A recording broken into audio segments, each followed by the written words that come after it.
Assalamualaikum warahmatullahi wabarakatuh. Alhamdulillahi rabbil alamin. Wassalatu wassalamu ala asyrafil anbiya'i wal mursalin wa ala alihi wa sahbihi ajma'in, amma ba'. Sidang penonton yang dirahmati Allah, Alhamdulillah, dalam ruangan kali ini saya tajukkan dengan inilah doaku. Sebagai mukaddimah, kita bincang dahulu berkenaan dengan ta'rifan doa itu. Doa dalam bahasa Arab dengan makna permohonan dan permintaan. Mengikut Al-Imam Al-Khattabi rahimahullah menyebut bahawa doa itu adalah permohonan hamba kepada Tuhannya dengan mengharapkan pertolongannya dan juga bantuan daripadanya. Ini dalam kitab Sya'nud Doa jelas menunjukkan kepada kita bahawa apabila hamba itu berdoa kepada Allah dan mengharapkan kepadanya, maka bantuan Allah akan diperolehinya. Kata Khalid Ar-Rib'i, sangat ajaib buat umat ini di mana dikatakan kepada mereka, berdoalah kepadaku, nescaya aku akan mustajabkan. Allah memerintahkan kepada mereka untuk berdoa serta menjanjikan kepada mereka kemustajaban tanpa ada sebarang syarat antara keduanya. Allah menyebut ud'uni astajib lakum. Para ulama menyatakan satu jaminan, iaitu dengan kamu berdoa kepada Allah, Allah akan menerima permohonan kamu itu. Inilah yang disebut dalam Al-Jami' li Ahkamil Quran.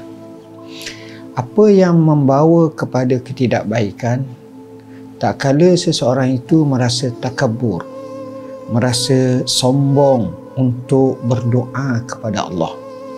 Firman Allah Ta'ala dalam surah Ghafir ayat 60, Innal ladzina yastakbiruna an ibadati sayadkhuluna jahannama dakhirin. Sesungguhnya mereka yang takabur daripada beribadat kepadaku, maka mereka akan masuk ke dalam neraka Jahannam. Apa yang dimaksudkan dengan takabur daripada ibadat kepadaku? Ibn Ashur, seorang ulama yang terkemuka, dalam tafsirnya, tafsir Ibn Ashur yang dikenali sebagai At-Tahrir, menyatakan bahawa ayat ini menjadi dalil bahawa Allah Subhanahu Wa Taala menuntut hamba-Nya untuk berdoa kepadanya berkaitan hajat-hajatnya, serta ia menjadi dalil akan persyariatannya, dan perkara ini tidak mempunyai khilaf di kalangan para umat Islam itu sendiri.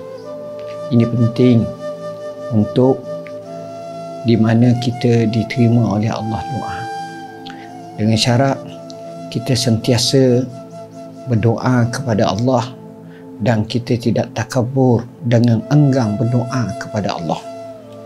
Dalam sebuah hadis yang lain yang diriwayatkan daripada Ibnu Umar radhiyallahu an, Nabi sallallahu alaihi wasallam bersabda, hadis riwayat Tirmizi, inna ad-du'a yanfa'u mimma nazala wa mimma lam yanzil fa alaikum ibadallah bid-du'a.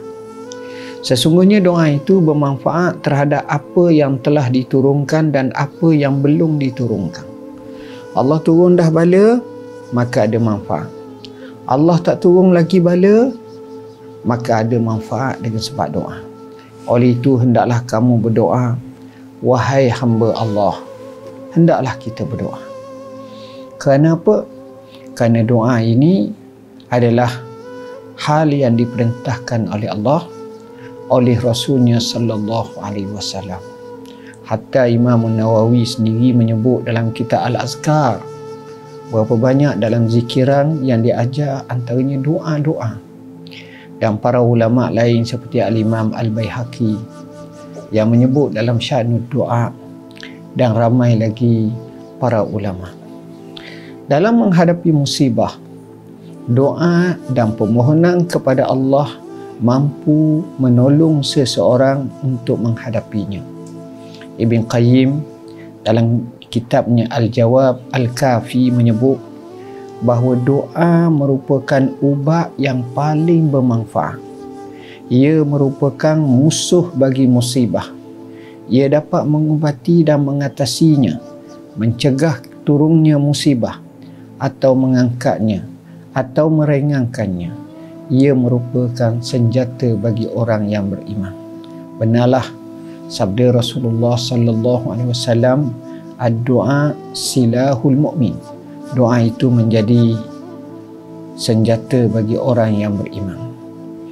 Doa dalam menghadapi musibah terbahagi kepada 3 keadaan, 3 tingkatan.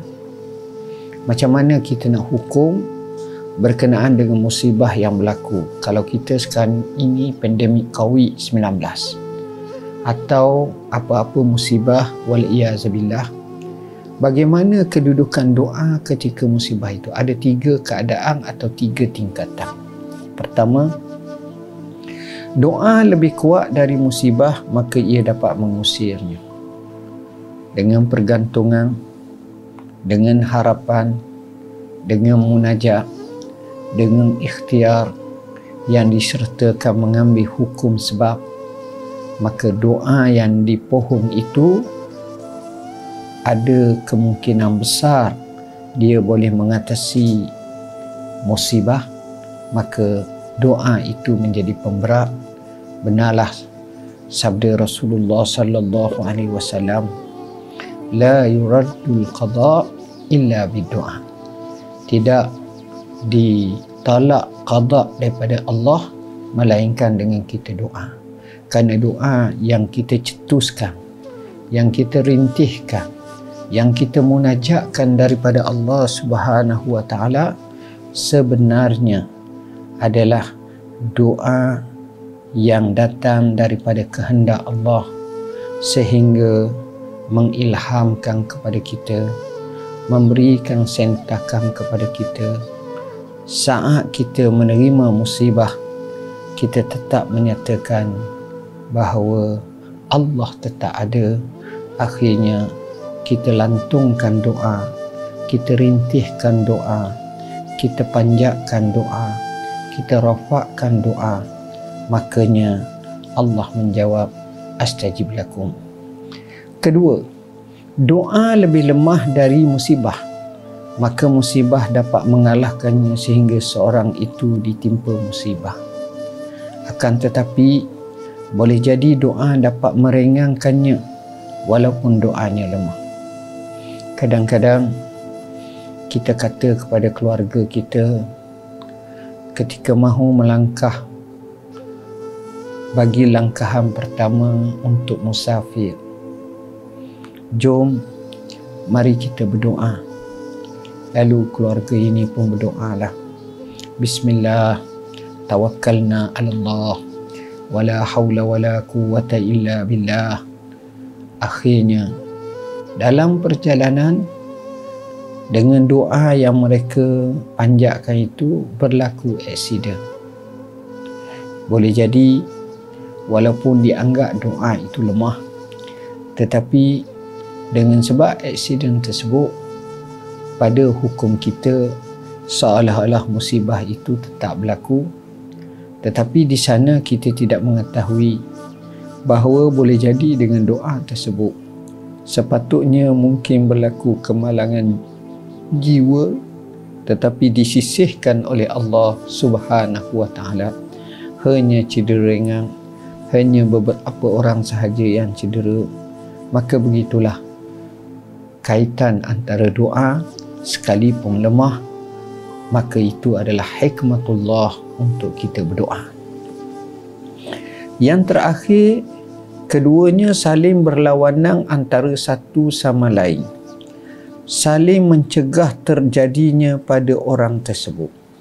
Artinya sama-sama kuat antara doa dan musibah. Maka pada masa itu kita akan tengok jawapannya boleh jadi tidak berlaku, boleh jadi tidaklah menjadi lebih parah lagi. Maka pada masa itu kita faham kesan doa ini cukup baik. Jangan sekali-kali kita mengungkapkan Saya ni berdoa banyak kali dah, buih mulut, tapi Allah tidak memperkenankan. Kita nyatakan bahawa Allah tidak suka atas seorang yang berkata, da'autullah, aku berdoa kepada Allah, tapi belum dia terima doa aku. Kerana Allah, dia boleh buat apa saja mengikut hikmahnya, bukan mengikut kehendak kita. Anta turid, wallahu yurid, wallahu yaf'alu ma yurid. Kamu kehendak, Allah kehendak. Allah melaksanakan apa yang dia kehendak, bukan berdasarkan kepada apa yang kamu kehendak. Justru meredai dengan keputusan. Dalam resam perjalanan kehidupan ini adalah sebaik-baiknya, di samping berikhtiar, mencari hukum sebab, berdoa dan bermunajat sentiasa kepada Allah, maka Allah akan redha kepada orang seperti ini berdasarkan satu syair Arab, Allahu yaghdabu in tarakta su'alahu wa bunayya adama in sa'altahu yaghdabu. Allah benci kalau kamu tidak berdoa kepadanya, sedangkan manusia itu apabila kamu meminta kepadanya, ia membenci kamu, dia tidak suka.